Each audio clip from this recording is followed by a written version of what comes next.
How has technology reshaped the power landscape over time?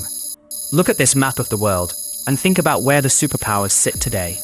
But here's what blows my mind. The nations that dominate right now wouldn't even exist on the map without the technological breakthroughs that came before them. We're talking about how tools, innovations, and technological leaps have literally rewritten the rules of global dominance. And that's exactly what we're breaking down today. Think about it this way. Every single superpower that's ever risen to dominance has done it because they had something the others didn't. They had better weapons, faster ships, smarter strategies, or access to resources that nobody else could reach. And every single one of those advantages came from technology. So, let's start at the beginning. Ancient Rome didn't conquer the Mediterranean because they had the biggest hearts or the best philosophy, though they had both. They conquered because they had superior engineering. Roman roads connected their empire in ways that no other civilization could match. Those roads meant faster communication, quicker troop movement, and the ability to control territory that stretched across 3 continents. Their military technology, their aqueducts, their architectural innovations, these weren't just cool features, they were the weapons that built an empire. The Roman legionnaires had better armor, better formation tactics, and better organizational systems than anyone else. That technological edge lasted for centuries. It's what kept Rome on top. But then what happened? Technology evolved. Other civilizations caught up or surpassed them. The fall of Rome wasn't just about internal corruption or overexpansion. It was about losing the technological advantage. When you're no longer the most advanced, you're no longer in control. And here's something most people miss. Rome didn't collapse overnight. It took centuries. But the decline accelerated once their military technology fell behind. By the time Germanic tribes, with superior cavalry tactics and weapons, began pushing into Roman territory in the 400s, Rome's technological edge had already eroded. They couldn't manufacture weapons as efficiently. Their infrastructure was crumbling. Their innovations had stalled. That's the counterintuitive part nobody talks about. Rome fell not because of a single invasion, but because they stopped innovating while everyone else kept moving forward. They rested on their laurels. They thought their dominance was permanent. It wasn't. Fast forward to the age of exploration. Look at this map of Europe and the Atlantic coastlines. The Spanish and Portuguese didn't just decide to sail across the ocean out of curiosity. They did it because they had developed the technology to do it. Caravels, better navigation instruments, improved ship design. These technologies gave them the ability to reach the New World. And when they reached it, they dominated it. Their technological superiority in weaponry, in ships, in navigation, gave them the power to colonize and control vast territories. The Spanish Empire became the superpower of its time because of these technological innovations. They had something nobody else had. But again, technology moves forward. Other nations caught up. England developed a more powerful navy.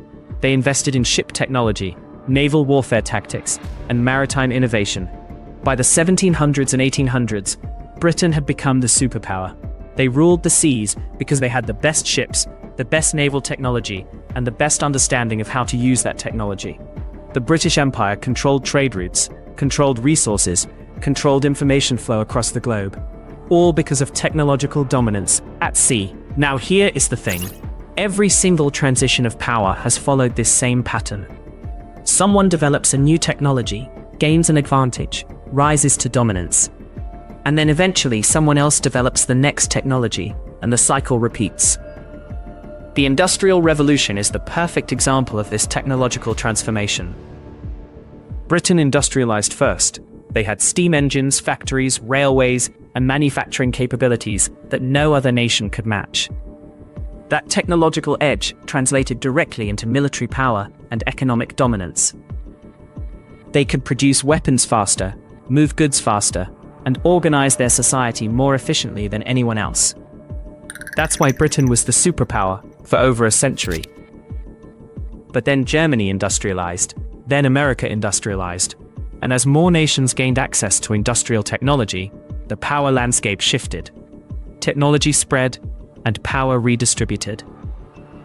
This is crucial to understand. Superpower status isn't permanent. It's not a birthright. It's based on technological advantage, and when that advantage disappears, so does the superpower. Let me give you a specific example of how this played out. In 1870, Britain had about 32% of global manufacturing output. By 1913, just 43 years later, that number had dropped to 14%. Why? Because America and Germany had industrialized faster and more efficiently.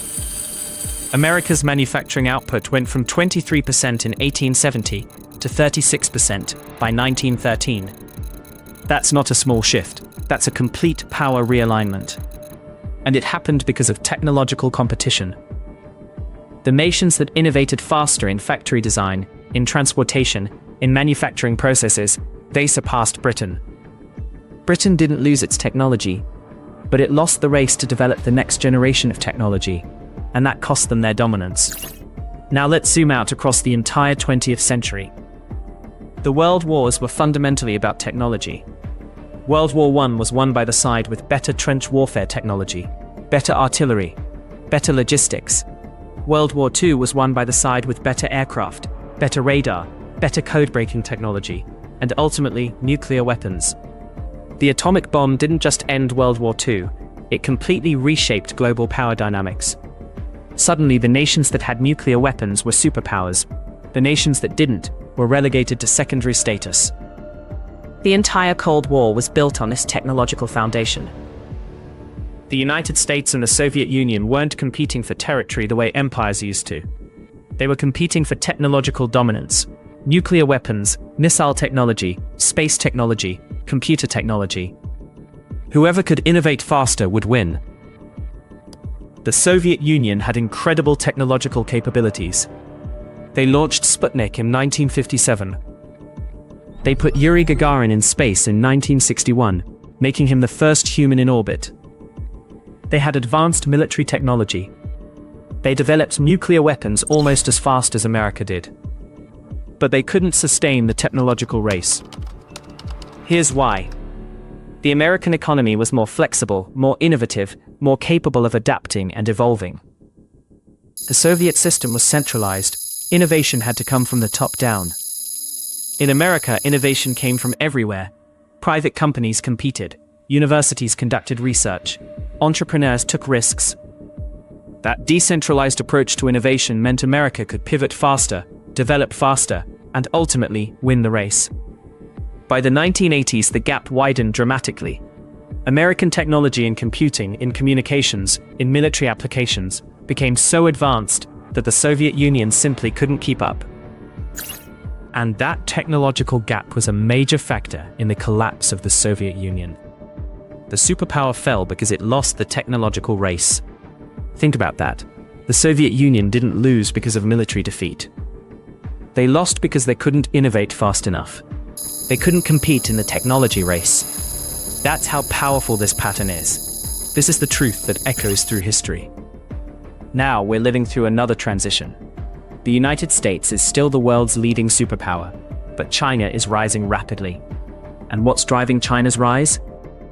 Technology. Artificial intelligence, semiconductors, 5G networks, renewable energy, quantum computing. China is investing billions into becoming the global leader in these technologies. They're not trying to conquer territory like Rome did. They're trying to control the technological future. They understand that whoever leads in AI leads the world. Whoever controls semiconductor manufacturing controls the world. Whoever develops quantum computing first changes everything. So China is racing to get there first, and the United States is racing to maintain its lead. This is the modern superpower competition, and it's all about technology. But here's what I want you to understand. This isn't just abstract geopolitics. This matters to you right now. The technological competition between superpowers determines what innovations you'll have access to. It determines the strength of your economy, the quality of your life, the opportunities available to you. When superpowers innovate, everyone benefits. When they fall behind, everyone suffers. Consider this.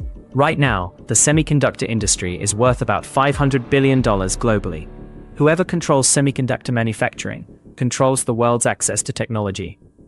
China currently produces about 15% of the world's advanced semiconductors. Taiwan produces about 65%. The United States produces about 12%. But China is racing to increase that number, and America is fighting to maintain its position. Why does this matter to you? Because semiconductors are in everything.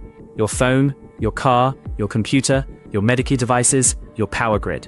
If one nation controls semiconductor manufacturing, they effectively control the technological future. That's not an exaggeration. That's reality.